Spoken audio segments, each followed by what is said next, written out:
Eu confesso que estou um pouco inibido. Prezado Manuel Ferreira, pastores, irmãos, bom dia a todos. Quando eu estou no meio do povo, isso acontece de 2 a 3 vezes por semana, o que eu escuto é: não desista e Deus te abençoe. É a mensagem que vem daqueles que viveram, em especial, de 2000 para cá. Bem sabe para onde o país estava indo e onde ele estaria se houvesse uma continuidade de tudo aquilo. Eu sempre digo em ambientes como esse, que eu prefiro muito mais ouvir do que falar. Mas tem um vídeo de 2014, eu, na Academia Militar das Agulhas Negras, dirigindo a palavra para uns 500 jovens que estavam se formando naquele dia. Não foi uma reunião programada, foi algo que aconteceu. E ali, parece que algo me tocou e eu falei o que ia acontecer nos próximos anos. Uma das coisas que eu falei, está no YouTube, é que poderia perder minha vida pelo caminho, mas tínhamos que mudar o destino do Brasil. E mudar como? Quem somos cada um de nós aqui presentes para falar: eu vou mudar o destino do Brasil? Se não tiver algo muito mais forte do que nós, de cima, dando esse sinal. Aconteceu. Sobrevivi uma facada. Agradeço a Deus pela minha vida. Uma segunda vida, que alguns aqui já passaram por esse momento. Conseguimos uma eleição difícil, mas houve um clamor nacional. Mesmo hospitalizado, aconteceu. Tive um grande apoio dos cristãos por todo o Brasil. Eles sabiam o que estava acontecendo com a nossa pátria até aquele momento. Eu me lembro quando comecei a aparecer perante o Brasil, não foi em 91, quando assumi o meu primeiro mandato. Foi em 2010, quando as questões voltadas para a família, ou melhor, contra a família, começaram a falar mais alto dentro do Congresso. E muitas vezes eu falei que a bancada evangélica, que são seres humanos, tem muitos aqui, podem também ter seus defeitos, somos humanos, mas o saldo da bancada evangélica, não só para as questões de interesse materiais de cada um de nós, mas, em especial, para as questões espirituais, não tem preço. Esses que estão aqui, alguns daquela época, que eram parlamentares, se abraçaram comigo. Também, alguns senadores, em especial um do Espírito Santo, que também tem seus defeitos, mas foram decisivos para sepultar o PLC 122, que dava 3 anos de cadeia ao padre ou pastor que, porventura, realizasse um casamento não previsto no livro sagrado. Também, naquele ano, foi o primeiro ano do decreto do presidente da época, decreto 2009, que criou o PDH3, Plano Nacional de Direitos Humanos, que de direitos humanos nada tinha ali, 180 capítulos. Um dos mais importantes para eles era a desconstrução da heteronormatividade. Começaram a crescer nessa questão, como está nesse decreto, a questão da ideologia de gênero, a covardia chegava a ponto tal de se inscrever como sexualizar crianças a partir de 5 anos de idade, no ambiente onde elas são reféns, para o bem ou para o mal, de quem está à frente da sala de aula. Como enfrentar tudo isso? Tínhamos uma secretária de Direitos Humanos que, na sua página oficial, tinha lá um site chamado Humaniza Redes, onde estava claro nesse site que o pedófilo deve ser tratado e não encarcerado. Para onde caminhava o nosso Brasil? Que mal é esse que aos poucos vinha tomando conta de todos nós? Em cima disso, eu decidi no final de 2014 a dizer que algo tem que mudar no Brasil. Eu tinha uma reeleição de deputado federal tranquila, porque não dizer até mesmo para o Senado Federal, sair do conforto, colegas parlamentares, porque o parlamentar sabe que tem muito mais conforto do que alguém que está no executivo, que não é fácil ser prefeito, governador, quem dirá presidente da República. Aconteceram as eleições, começamos a mudar o Brasil ao escolher ministros e ministras, como, por exemplo, uma, que é a nossa, a Damares, como ela mudou tudo isso, que nova dinâmica ela fez valer na sua comissão. Digo a vocês, a indicação da Damares, quando estava sendo discutida, alguém para o ministério, foi da primeira-dama, a senhora Michele, e sugestão dela é ordem. Hoje, nas nossas casas, hoje, você pode, lá atrás, pensar que o ministério que menos valor tinha era esse. Eu considero, hoje em dia, o mais valoroso, porque se nós não pensarmos em família, em tradição, liberdade religiosa, fé, a gente não chega a lugar nenhum. A única diferença minha e de vocês aqui é que eu estou num nível um pouquinho mais alto, e vocês aí é que eu estou num nível um pouquinho mais baixo. Somos exatamente iguais. Somos filhos de Deus. Lá atrás, eu dizia que dos fracos, covardes e omissos, a história não se lembrará. Nós queremos ser lembrados, se não pela história, pelos nossos descendentes. Nós somos responsáveis pelos nossos filhos e, por que não dizer também, pelos nossos netos. Para onde estava indo o Brasil? Que choque ele deveria tomar para mudar de rumo? Mas o Brasil é um transatlântico. Você não tem como dar um cavalo de pau nele. Assumimos, montamos o ministério, não foi fácil 2019. As pressões por cargos, por bancos oficiais, por estatais, por ministérios, por secretarias, algumas até pessoas bem indicadas, mas em grande parte não. A intenção era voltar ao que sempre foi.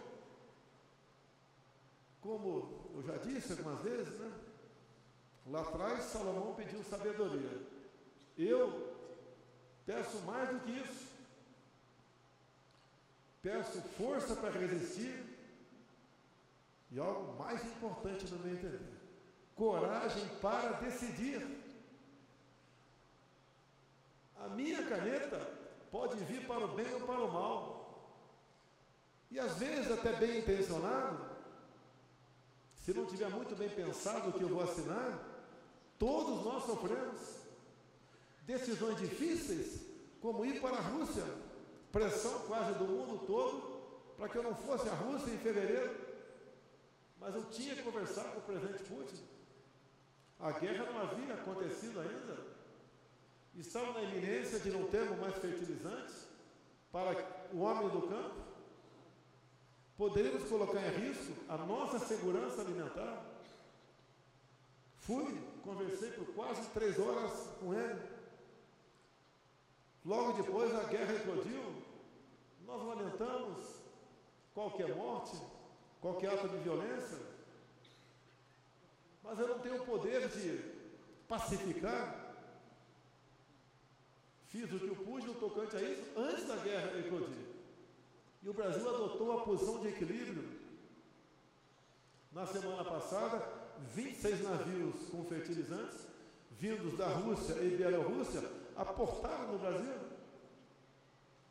Nós sabemos que o povo está sofrendo por políticas erradas tomadas lá atrás, de forma quase que unânime pelo Brasil, por parte dos governadores, fechando tudo, inclusive igrejas. Sei que um parlamentar aqui de Goiás entrou com ação na justiça, ganhou uma liminar, mas não precisavam muitos governadores tomar uma medida de força como essa.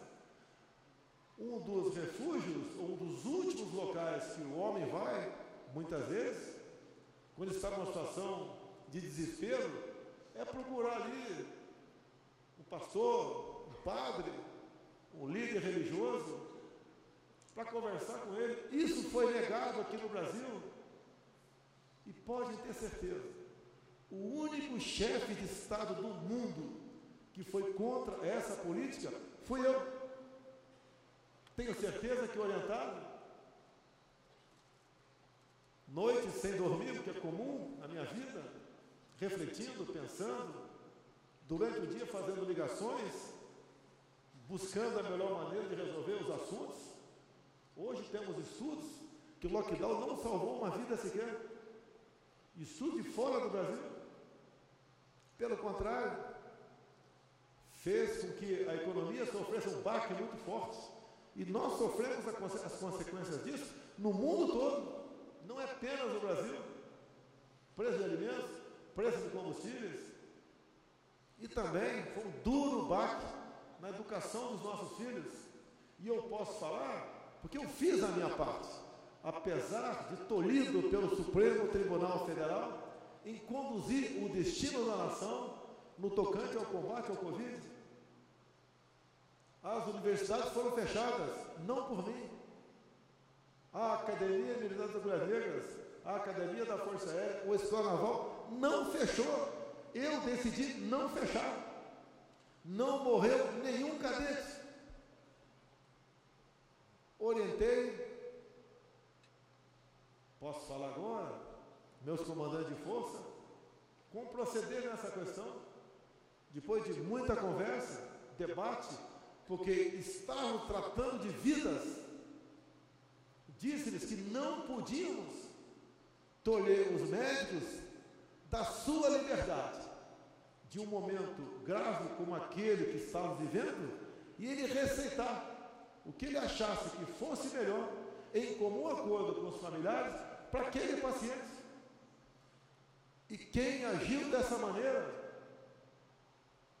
muitos no início da pandemia, sequer foram hospitalizados. Politizaram essa questão no Brasil, virou um tabu. Não obriguei a ninguém a tomar a vacina. Nós compramos mais de 500 milhões de doses. É a liberdade de cada um. Eu resolvi não tomar. É um direito meu. No encontro do G20 agora, final do ano passado, tínhamos a exigência do passaporte vacinal. Eu falei, eu não vou. Tiraram essa exigência. Eu fui. Como vou estar daqui a 2 semanas na Cuba.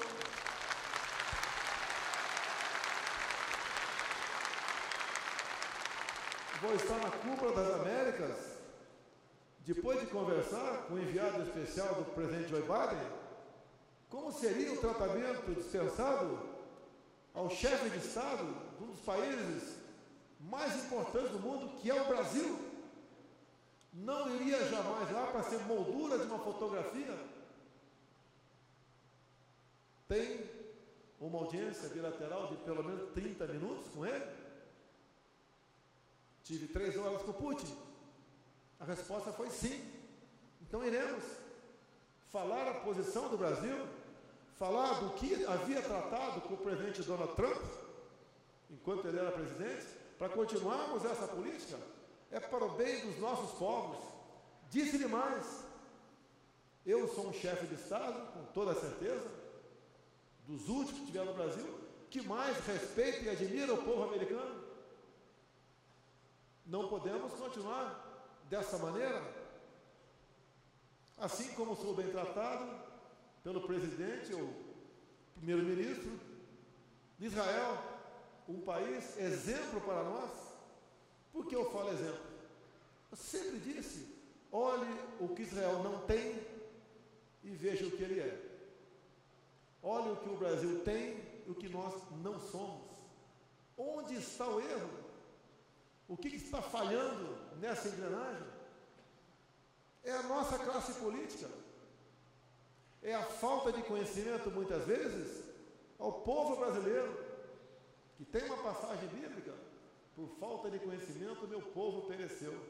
Hoje eu acredito, com a liberdade que nós temos, em especial das mídias sociais, que tanto incomodam alguns supremáveis, nós conseguimos a nossa liberdade.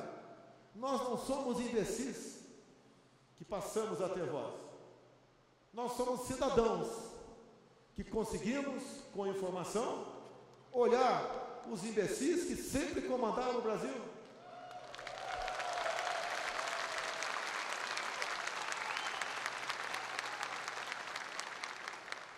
A liberdade não tem preço, ela vale mais que a própria vida. Não pude ver um cidadão ser condenado a 9 anos de cadeia, a começar no regime fechado, ter um mandato cassado, tornar-se inelegível e ser multado por ter se expressado, não interessa o que ele falou. Exerci o meu poder dentro das 4 linhas, até para dar exemplo ao Supremo Tribunal Federal, assinando a graça.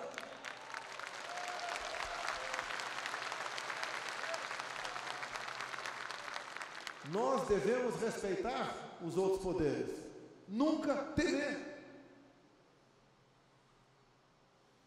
É dessa forma que nós governamos, com a força de Deus, para poder mostrar ao Brasil para onde nós poderemos ir.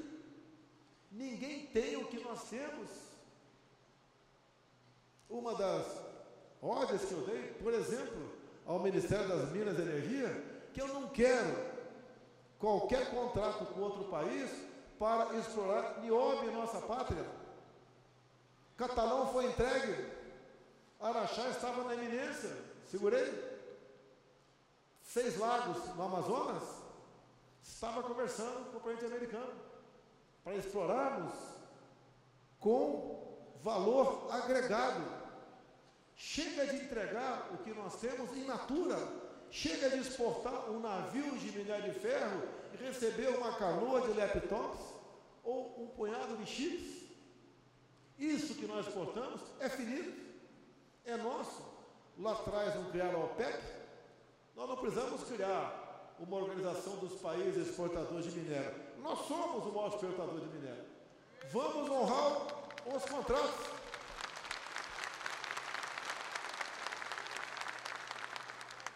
Isso faz bem para todos nós. Honrarmos nossos compromissos. Mas não posso me alongar muito aqui. Como disse há pouco. O Marechal está dizendo que eu tenho todo o tempo aqui.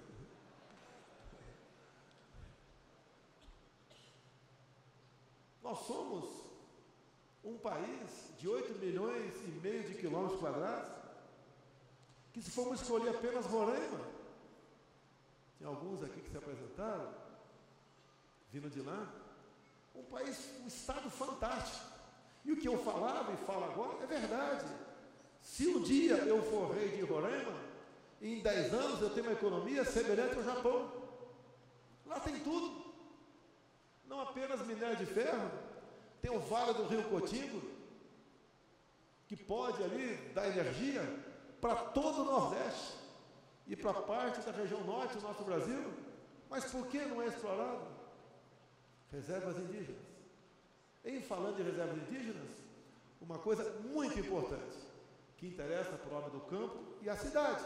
Afinal de contas, a cidade não vive sem o campo. O contrário existe. Mas a cidade não vive sem o campo. O Supremo Tribunal Federal começou a votação, está 1-1. Fachin votou a favor do assunto.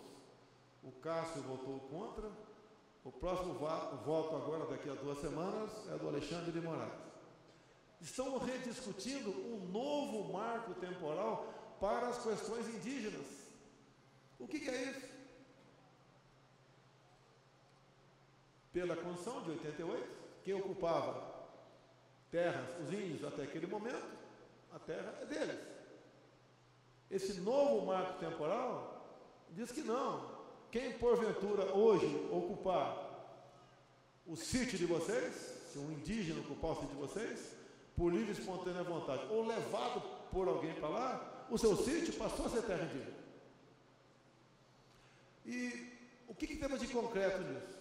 São centenas de pedidos de demarcação de terras indígenas, depois de 88, que estão na minha mesa.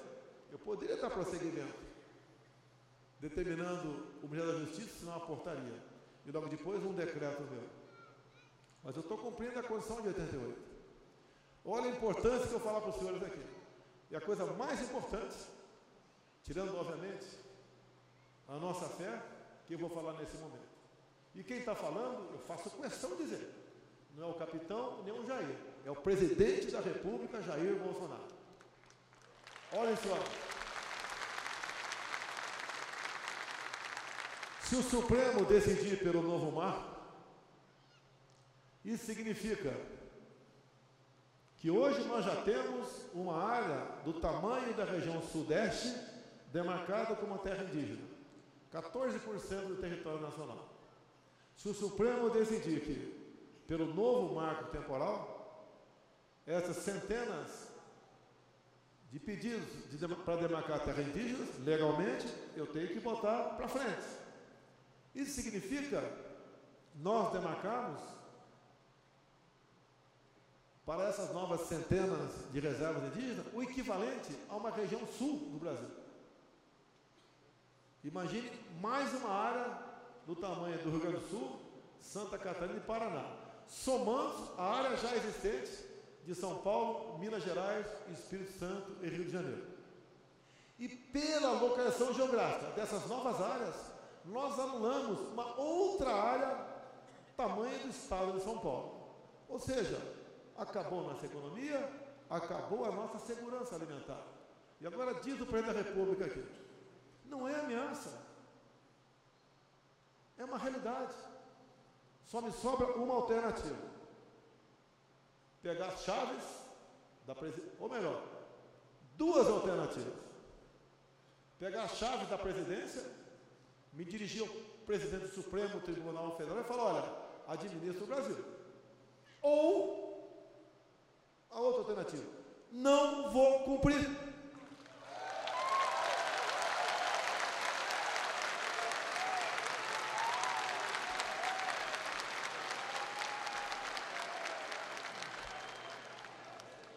E por que eu falo isso?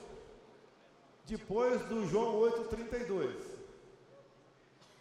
Depois por falta de conhecimento, meu povo pereceu. Vivo agora a terceira e última passagem, porque eu já estou com 67 anos. Mas talvez seja a última para todos nós. É aquela que diz, se eu chegar mais perto dele um pouquinho, aquela outra muito importante. nada temeis, nem mesmo a morte, a não ser a morte eterna.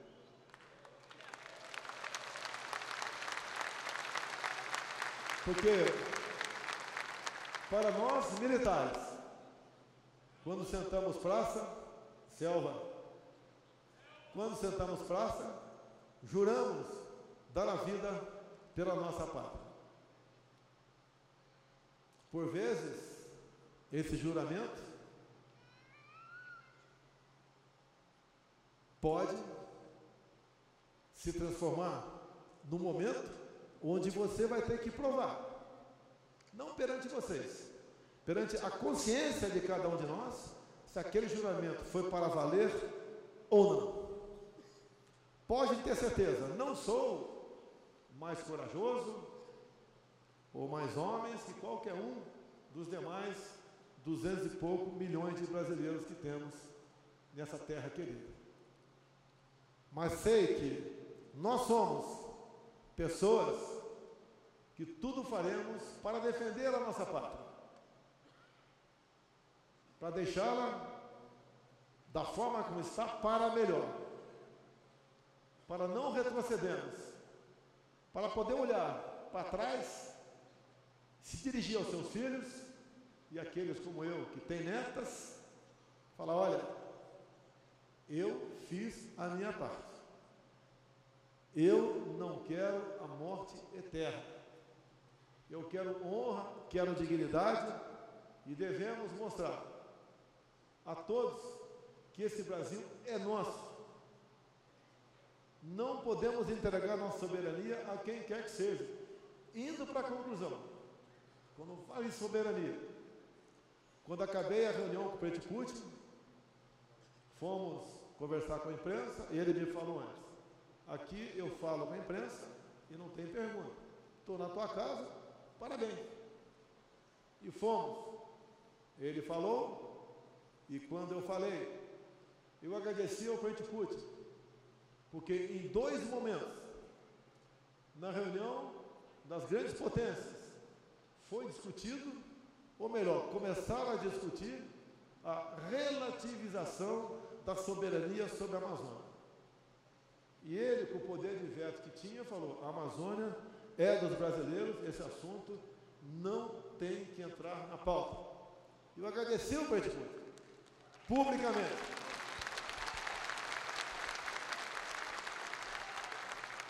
Porque uns outros que dizem estar do nosso lado, esses que estão de olho na nossa Amazônia, nós sabemos da importância dela, do que ela representa até para o mundo.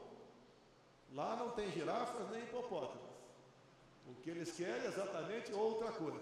Quando nós voamos a Europa ou Estados americanos, nós não notamos um só palmo de mata ciliar.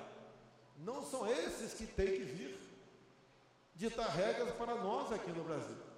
Eles falam até em reflorestar certas áreas do Brasil, mas lá não existe projeto para plantar um pé de mandioca sequer. Eu sei que isso não é reflorestamento, mas dão palpite, interferem, mentem.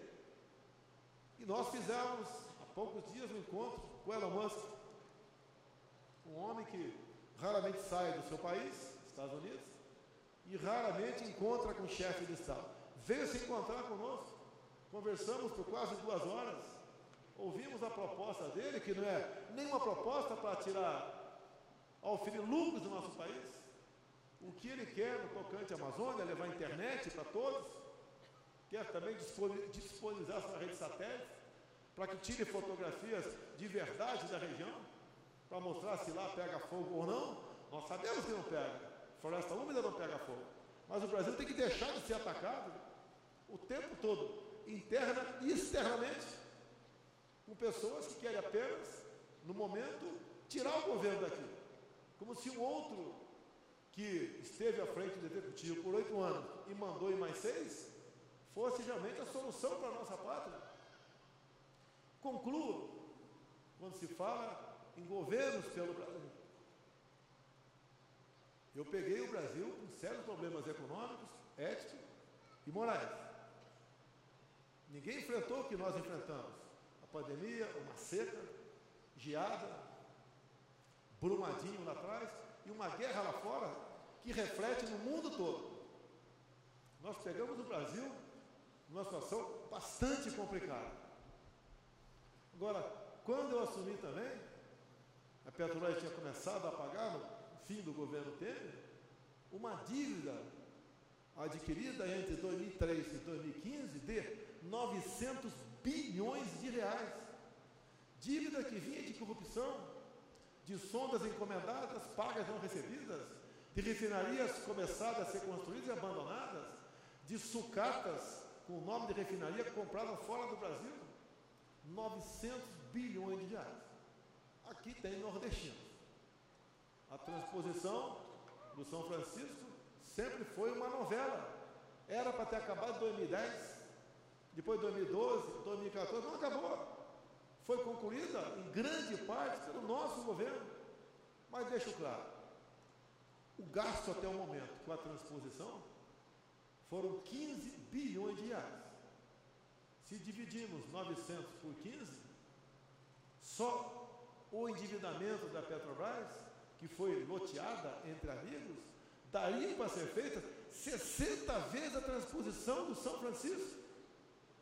Essas pessoas que se apresentam como a solução, essas pessoas que não respeitam a família, como disse agora há pouco sobre PLC 122, PNDH4, essas pessoas que querem mudar a cabeça das criancinhas a partir de 5 anos de idade, essas pessoas que dizem que colocarão os militares e os pastores nos seus devidos lugares, essas pessoas que falam que aborto é a mesma coisa que a extração de um dente, essas pessoas que falam em controlar a mídia, calar a todos nós, como temos um deputado federal do Rio de Janeiro com as suas mídias bloqueadas, que é o Tony de Paula, essas pessoas que falam em valorizar o MST, eu valorizei o MST, titulando a terra para eles, demos liberdade, dignidade para eles, o integrante do MST,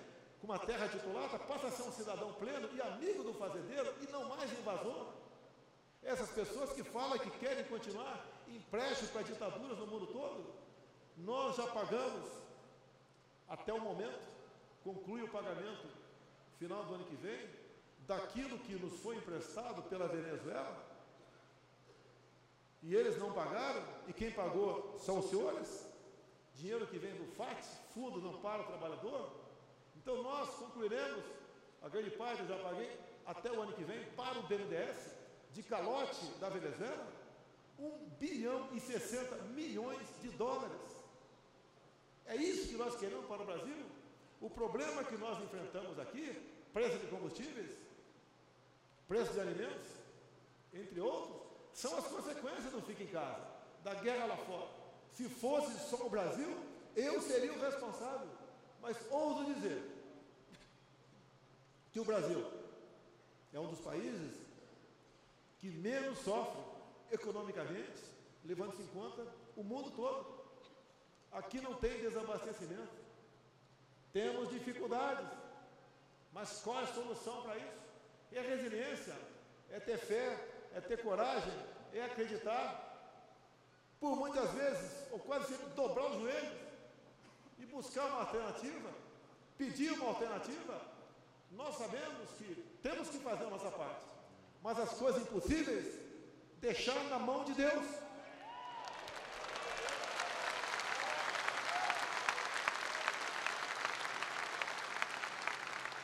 A todos os senhores e senhoras, nós somos escravos das nossas decisões. E nós sabemos que pior que uma decisão mal tomada é uma indecisão.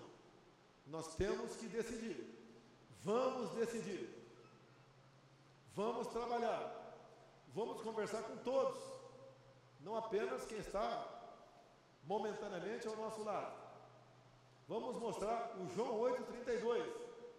Mostrar que uma decisão pensada errada e executada a situação piora para todo mundo. Olha o que está acontecendo na Argentina, o que está acontecendo no Chile, o que aconteceu na Venezuela. Nós estamos vendo o exemplo, estamos tendo exemplo na nossa frente. Se um vizinho compra um carro de uma marca e não dá certo, a gente não pode comprar o carro da mesma marca do vizinho. Nós estamos vendo o erro ali do lado. Temos que fazer as coisas com razão, com coragem, com determinação. Nada melhor que momentos como esse, num local como esse, onde eu sempre prefiro mais ouvir do que falar. Agradeço, Manuel Ferreira, por essa liberdade de me dar a palavra. Sei o quão caro é este momento, mas sei que, como não nos conhecemos apenas de agora, de há muito tempo, de conversa em aeroportos, no tempo que os voos atrasavam, nos conhecemos ao longo dos tempos, conhecemos dentro do parlamento, em especial com a bancada evangélica, na casa de uma centena, que são excepcionais, que são decisivos, de momentos críticos para a nossa nação, não apenas na questão econômica, mas na questão espiritual. Quantas coisas vocês barraram lá dentro, contra a família, a favor da garotada, das crianças, a favor da nossa educação, pela liberdade, pela fé, como temos alguns presentes aqui. Então, os senhores e as senhoras são importantes. E a política faz parte da nossa vida, do dia a dia. Não é, a política não entra aqui. Aqui entra, no meu entender, logicamente, se assim entendeu o nosso marechal aqui, a política sadia, verdadeira. Não, obviamente, no púlpito, mas em reuniões, em salas, e até um momento como esse, que eu agradeço a oportunidade de ter me dado a palavra para poder me dirigir ao público tão seleto como vocês, que tem ao teu lado, ou no meio de vocês, dezenas, centenas, milhares de pessoas que ouvem a palavra de vocês, mostrar para onde o Brasil pode ir, e podemos ter um caminho sem volta, se deixarmos à vontade as coisas acontecerem. Assim sendo, eu só agradeço a Deus pela missão, além, obviamente, da minha vida. Se eu não estivesse vivo, eu poderia ter a missão de estar à frente do Executivo Federal. Continuo mais que pedir sabedoria, pedir coragem e pedir força, porque as coisas não são fáceis, mas se fossem fáceis, essas missões não seriam dadas para nós, seriam dadas para outras pessoas. E nós sabemos de onde viemos e para onde, em especial, queremos ir. O nosso currículo, no dia do ponto final, é que vai dizer se a nossa morte é eterna ou não, porque é a nossa passagem aqui pela terra. A todos vocês, muito obrigado. Manuel Ferreira, muito obrigado por esse momento, por essa oportunidade. Brasil acima de tudo, Deus acima de todos.